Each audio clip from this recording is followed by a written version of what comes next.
Actu 95, l'information en Val d'Oise.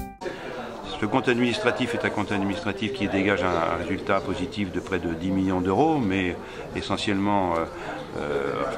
particulièrement possible du fait qu'il y avait un report positif de l'année 2013. Et il faut faire attention parce que l'effet ciseau que nous rencontrons aujourd'hui, du fait de la baisse des ressources de l'État notamment et de la hausse importante de tout ce qui concerne l'action sociale et notamment les allocations individuelles de solidarité, montre que l'effet ciseau amène à une difficulté d'équilibre budgétaire sur les opérations de l'exercice propre. Donc nous allons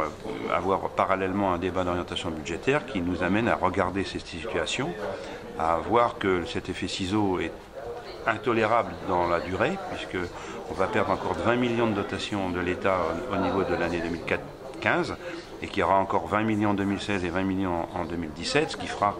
une perte de plus de 160 millions d'euros de dotation de l'État sur 4 ans. Et bien évidemment, c'est impossible à maintenir un équilibre budgétaire sans soit une augmentation de la fiscalité, ce que nous ne voudrions pas et ce que nous ne ferons pas en 2015, soit dans la baisse des charges et des dépenses qui peut traduire par des baisses de services à la population, ce que nous voudrions éviter au maximum. Vous avez jusqu'au 30 avril pour voter le budget, vous allez le voter le 27. Pourquoi avoir attendu ce dernier moment pour éviter de parler de ça pendant la campagne ?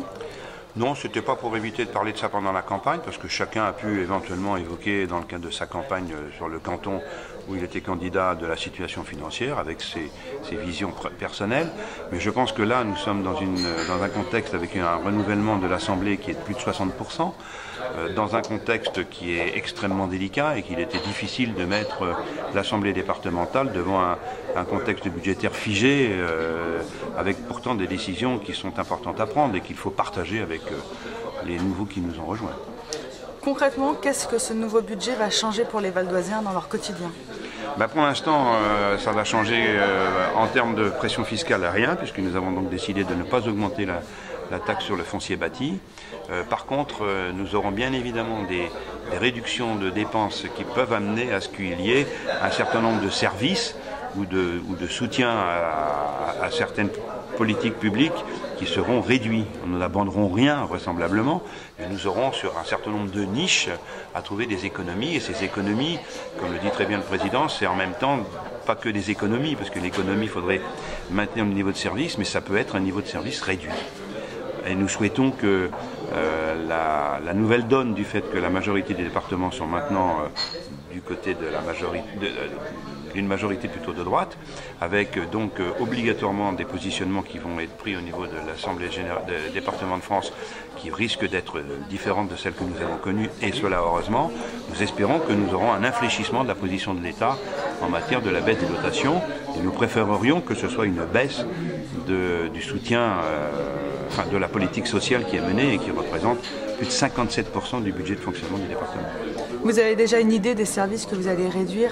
Alors nous sommes en discussion, un certain nombre de pistes sont à l'étude. C'est aujourd'hui difficile de l'évoquer parce que nous n'avons pas encore terminé de faire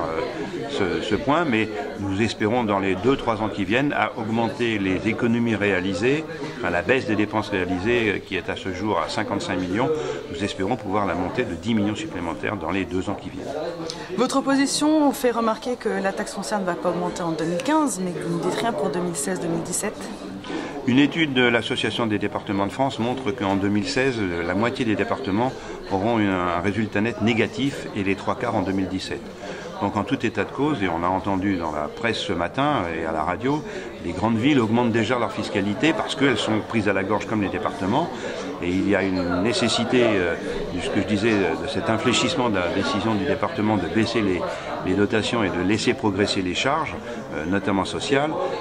parce que sinon la totalité des départements, la moitié des départements devront augmenter leur fiscalité en 2016 et les 3/4 en 2017. Donc en tout état de cause, c'est un risque sur lequel il faut qu'on soit très vigilant, bien évidemment. Actu 95, l'information en Val d'Oise.